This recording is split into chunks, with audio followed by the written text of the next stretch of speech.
시청자 여러분 안녕하십니까? VOA 뉴스투데이 시작합니다. 제이크 설리번 백악관 국가안보보좌관이 종전선언과 관련해 미국과 한국은 대북 관여 구상 등 핵심 전략에서는 의견이 일치한다면서도 세부적인 내용에서 관점이 다를 수도 있다고 밝혔습니다. 조 바이든 대통령은 동남아시아 국가연합 아세안 정상들과 화상회의를 열고 인도태평양 구상에서 아세안의 중요성을 강조했습니다. 첫 소식 박형주 기자가 보도합니다. 조 바이든 대통령의 유럽 순방 계획을 설명하기 위해 26일 백악관 브리핑에 참석한 설리번 보좌관은 한국 정부가 제안한 종전선언에 대해 백악관이 얼마나 진지하게 고려하고 있는지, 또 이것이 북한과 대화 재개의 촉매제가 될 것으로 보느냐는 질문을 받았습니다. 설리번 보좌관은 한국 정부와의 집중적인 논의에 관해 공개적으로 너무 많이 언급하고 싶지 않다면서도 미국과 한국의 대북 관여 구상과 관련해 다른 관점을 가질 수 있다고 밝히고, 두 나라는 억지력과 효과적으로 결합된 외교 신념에 일치한다고 강조했습니다. We may have somewhat different perspectives on the precise sequence or timing or conditions for different steps, but we are fundamentally aligned on the core strategic initiative here and on the belief that only through diplomacy are we going to really truly be able to effectively make progress, and that diplomacy has to be effectively paired with deterrence. 설리번 보좌관은 이어 종전선언 등 특정 이슈에 대해서는 공개적으로 언급하고 싶지 않다면서, 다만 성김 국무부 대북특별대표가 한국 측과 생산적이고 건설적인 논의를 진행하고 있으며 이런 집중적인 논의를 이어갈 것이라고 설명했습니다. So on the specific issue you raised, I don't want to get into it publicly. I will only say we're going to continue the intensive conversations. 이런 가운데 조 바이든 대통령은 이날 화상으로 열린 동남아시아 국가연합 아세안 회의에 참석해 미국과 아세안의 협력 관계가 자유롭고 열린 인도태평양을 유지하는 데 필수적이라고 강조했습니다. 특히 아세안은 인도태평양 구상의 핵심으로 영내 안보와 번영의 핵심 축이라고 강조하며 공동 이익을 넘어 공동 가치와 영내 비전을 증진하기 위해 협력할 것을 고대한다고 밝혔습니다. I want you to know I am truly looking forward to working with you to advance not only our many shared interests, but our shared values and shared vision for a region where 바이든 대통령은 인도태평양이 힘에 상관없이 모든 나라가 법을 준수하고 공평하게 경쟁하고 성공할 수 있는 곳이 되어야 한다고 밝혀 영내 영향력을 확대하는 중국을 겨냥한 메시지로 해석됐습니다. 미국 대통령이 아세안과 정상회의를 한 건 4년 만입니다. 바이든 대통령은 공공보건과 기후변화 대응을 위한 1억 200만 달러 규모의 새로운 지원 계획도 발표했습니다. VOA 뉴스 박형주입니다. 미국 국무부는 북한 인권 특사 임명과 관련해 토니 블링컨 국무장관이 말한 것처럼 특사를 임명하기 위한 작업을 진행하고 있다고 밝혔습니다. 국무부 대변인실 관계자는 26일 북한 인권 특사 임명 상황을 묻는 VOA의 질문에 이같이 답하면서, 그러나 현재 시점에 이와 관련해 발표할 내용은 없다고 밝혔습니다. 이 관계자는 이어 미국은 북한을 포함해 외교정책의 중심에 인권을 놓는 것에 전념하고 있으며, 따라서 미국은 전반적인 대북 접근법에서 인권을 계속 우선시할 것이고, 북한과 같은 정권에 동의하지 않는 상황 속에서도 우리는 북한 주민들의 고통을 줄이기 위해 최선을 다해야 한다고 강조했습니다.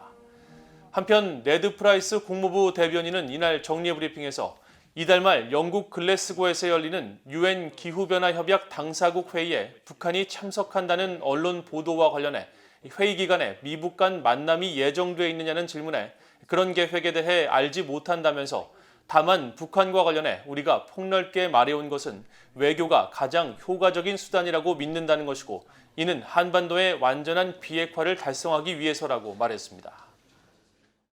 캐나다가 한국과 미국에 이어 세 번째로 제3국 내 탈북 난민을 시범적으로 수용할 예정입니다. 탈북 여성과 자녀 등 5가족의 재정착을 우선 지원할 계획인데, 정착지 선택이 제한된 탈북 난민들에게 반가운 소식이 될 것으로 보입니다. 김영권 기자가 보도합니다. 캐나다 토론토에 있는 인권단체 한보이스는 26일 캐나다가 탈북 난민을 위한 첫 민간 지원 시범 프로그램을 시작한다고 밝혔습니다.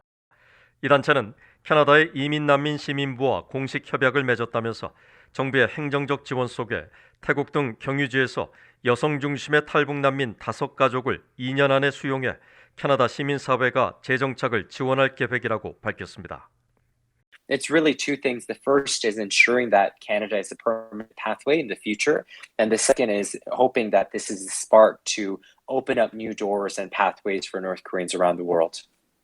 이 단체의 션정 대표는 이어 이번 프로그램을 통해 캐나다는 전 세계에서 정부가 아닌 일반 시민들의 도움을 통해 탈북 난민을 수용하는 최초 국가이자 한국과 미국에 이어 세 번째로 제3국 내 탈북 난민을 수용하는 국가가 됐다고 말했습니다. 한국은 헌법에 따라 북한 주민들을 자국민으로 바로 인정해 난민 절차 없이 수용하고 있으며 미국은 2004년 미국 의회가 제정한 북한 인권법에 근거해 탈북 난민을 수용하고 있습니다. 난민을 위한 캐나다의 민간 지원 프로그램은 1979년 베트남 보트피플을 대상으로 세계에서 처음 시작한 것으로 정부는 행정적 지원만 하고 캐나다 시민과 영주권자들이 해외 난민들의 캐나다 재정착을 주도하는 프로그램입니다.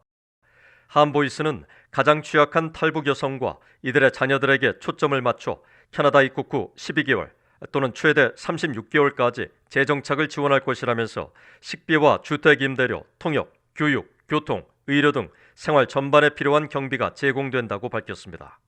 Canada has a rich history of multiculturalism and of welcoming newcomers. So that's the first thing, in that when North Koreans come, they don't come as North Koreans. They come as newcomer Canadian.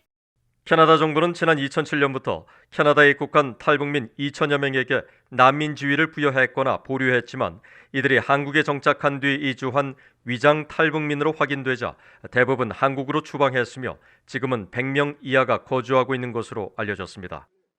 한보이스는 탈북 지원단체와 협력해 캐나다행을 원하는 제3국 내 탈북 여성들을 찾을 것이며 단체와 연결되지 않는 탈북 난민들은 현지 캐나다 대사관에 신청할 수 있다고 설명했습니다.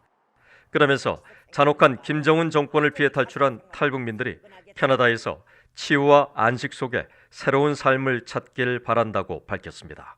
VA 뉴스 김영권입니다. 북한이 이번 주 벨기에 브뤼셀에서 열릴 예정이었던 유럽연합 EU와의 협의에 일정상의 이유로 불참을 통보했다고 유럽연합이 밝혔습니다. 유럽연합 대변인은 26일 북한이 유럽연합과의 협의를 취소했다는 최근 언론 보도와 관련한 VOA의 질문에 독일 베를린 주재 북한 대사관으로부터 실무 차원 협의를 위해 브뤼셀 방문 계획을 갖고 있던 북한 대표들이 일정을 이유로 참석하지 않을 것이라는 연락을 받았다고 답했습니다.